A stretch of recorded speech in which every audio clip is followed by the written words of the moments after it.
Ciao everyone, this is Nate on the Stone. Welcome back to my channel. Today we are going to be talking about free speech and censorship. Lately, there has been a rush to quiet voices that don't square with today's fashionable ideas. At the end of July, beginning of August, Alex Jones, the host of InfoWars, was banned from a host of different platforms: Spotify, Apple, Facebook, and YouTube. Now, if this had happened over the course of several months, you might be able to chalk it up to coincidence, but since this all went down within a couple of weeks, well, like Einstein said, God doesn't play dice. And this is especially apparent in the case of Spotify, which wasn't going to remove any of Jones's podcasts until other Spotify users threatened to leave unless he was gone, which basically boils down to Spotify gave in to the demands of a mob rule. At the same time, Prager University, the non-profit online educational institution created by Dennis Prager, found itself on the wrong side of the censor when Facebook took down 2 of its videos from its Facebook page. The subject of these videos was "Where are the moderate Muslims," of which we hear so much, and "Why men have to become masculine again." Now, to be fair to Facebook, they did reinstate the 2 videos, claiming that the whole thing was just a mistake. But people aren't buying that excuse either, because when pressed for details about this mistake, Facebook has not given up any information. And at the same time, our very own YouTube has restricted 80 of PraguerU's videos from the general population, saying that their content is not fit for the general public. Some people might point out that Alex Jones is basically Mel Gibson's character in Conspiracy Theory. He's the guy who believes that the Pentagon has a gay bomb and that Lady Gaga's Super Bowl halftime performance was a literal satanic ritual. Fair enough. But the people that Dennis Prager has gotten for his videos are professionals and experts in their field. Dr. Peter Kraft, Owen Benjamin, and Ben Shapiro, just to name 3. But even if Prager University was as conspiratorial as Alex Jones, that still wouldn't make the censorship of either parties any better. I understand Facebook, Apple, Spotify, YouTube, they're private companies and they can make their own guidelines and their own rules. Got it. But 2 caveats have to be made to that statement. First, if you're going to have guidelines and rules, then the guidelines and rules have to be clearly written. Facebook said that Alex Jones and Prager University violated their community standards, and Spotify took down Jones's podcast, saying that it was filled with hate speech. But the problem with ideas like hate speech and community standards is that they're fuzzy. No one really knows if they are guilty of violating community standards or are guilty of hate speech until someone comes and actually says, "You're guilty." Take, for example, hate speech. No one has come up with a definitive list of all the things that are covered under hate speech. And when, for example, pointing out the high crime rate in the black community, or pointing out the relationship between Muslims and terrorism gets you into trouble for hate speech, the concept itself might not be built on the most of solid foundations. Secondly, the rules have to be equally enforced. If you want to create rules and guidelines, that's fine. But you have to make sure that those rules and guidelines are enforced equally across the board. And when people on the right, like Prager University or Alex Jones, are censored, but people on the left, like Louis Farrakhan and Peter Fonda, are not, even after they've said some genuinely terrible things, well, then the rules are being selectively enforced. But those are just details of these 2 particular cases. The important thing is that Alex Jones and Prager University show again that there is genuinely, an assault on free speech taking place. And assaults on free speech are wrong and dangerous, not just because they violate the Constitution, not just because they boil down to acts of bullying, not because they establish a cultural elite among us, but because they can erode not only a free society, but ourselves as individual free people. And here are 4 reasons why. Number 1. Ideas are bulletproof. The 2006 movie V for Vendetta isn't the greatest movie ever made, but it does have a really good line towards the end where Hugo Weaving's V says that ideas are bulletproof. And he's right. Ideas by their very nature are transcendental, meaning that they're not physical. You can't hold them in your hand. You can't touch them, see them, smell them. Take the example of love. You can point to different examples of people loving each other, different cues that show you that people love each other, but you can't point to something in the distance and say, that's love. You can't touch it. You can't measure it. You can't smell it or hear it. Ideas can't be stopped like the bad guy in a Western. Quick draw, bullet to the heart, happily ever after.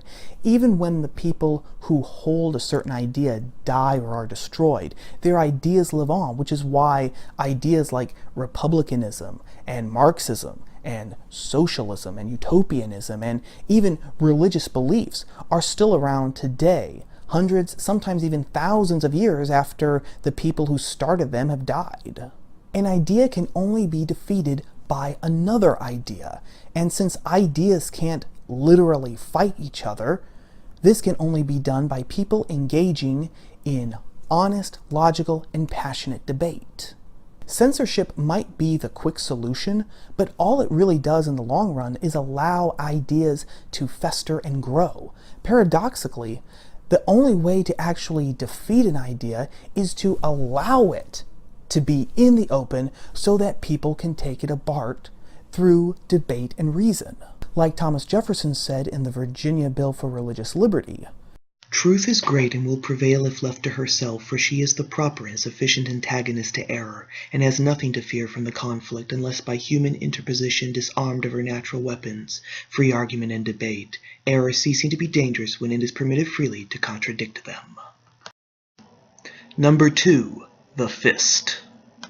more than just festering and living on, censoring ideas can actually cause, potentially, society to fall apart through violence.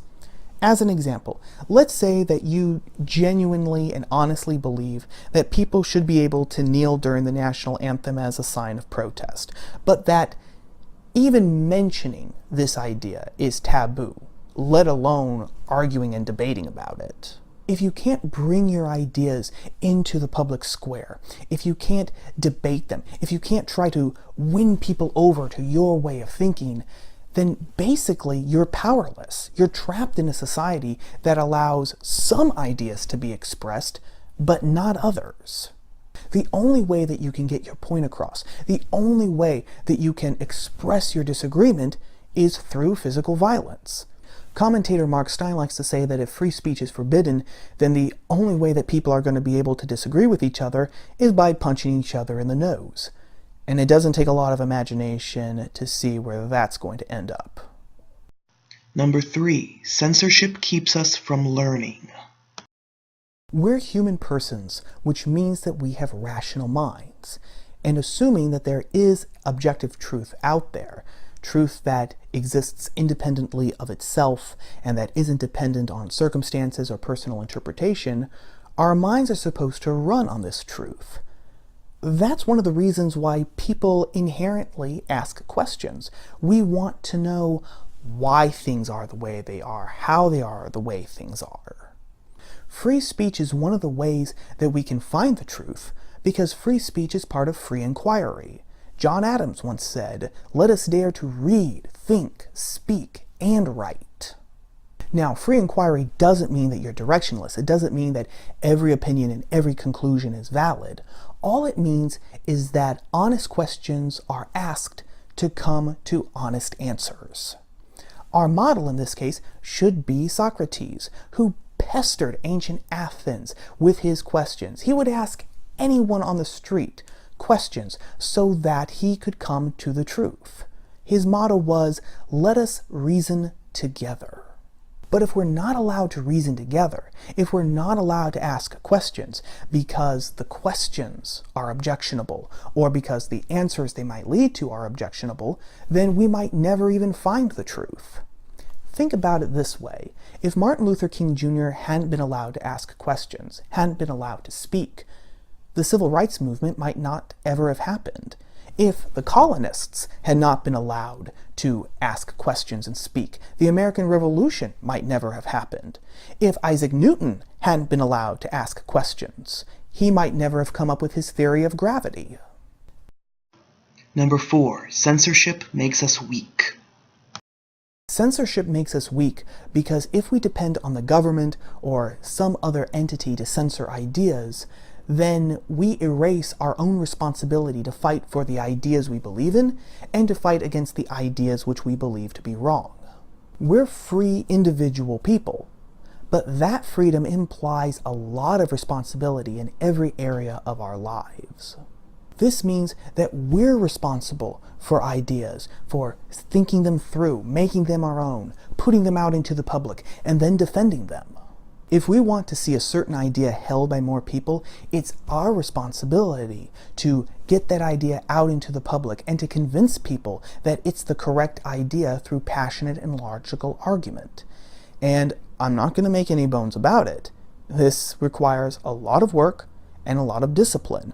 We have to think through the idea on our own, filling in whatever holes we might find in them, and then if we're really serious, we have to think of the strongest arguments against our ideas so that we can counter them too. Censorship means that we want the benefits of our ideas in society, but we don't want the responsibility. We want the benefits, but we don't want the work. And that makes us weak because we become incapable of defending our own ideas because we go through life assuming that the government or the censor or some private company is going to defend our ideas for us.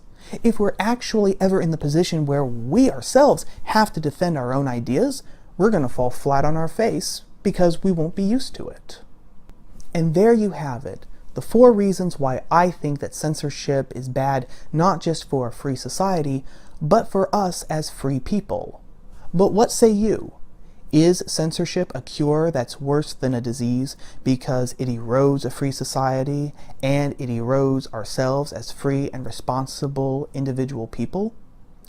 Or is censorship necessary to keep people and communities free from contamination of some genuinely bad ideas?